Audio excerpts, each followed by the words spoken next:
I was thinking of a topic essentially could be discussed at this point. So these people make themselves pretty easily identifiable, essentially, especially when they're being, like, take Bill Hader's interview, for example, to make sure that he cited a real specific number and was like, in the middle of it, so on and so forth.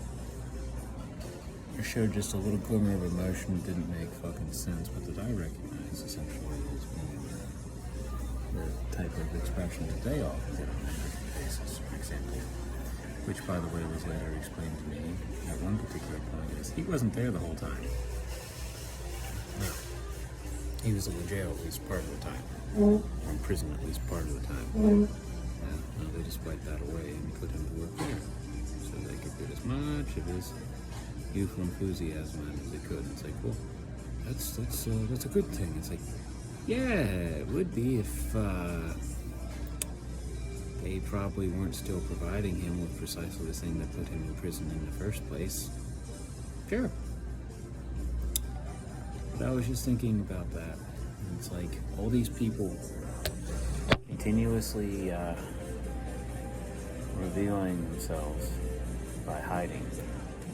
And how that could be an effective form of counterintelligence, essentially, via fall guy, essentially, that the people who are above all this use to hide themselves.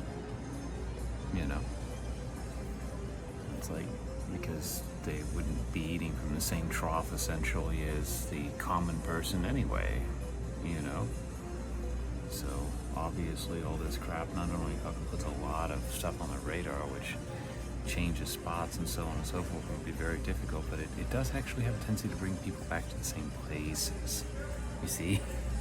Same places, And then it's just a matter of essentially someone like me, for example, recognizing a caricature or a person who replaces essentially one of the other people and then figuring out who the fuck was there at one particular point.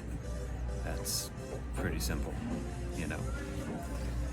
So, yeah. Fun stuff, that.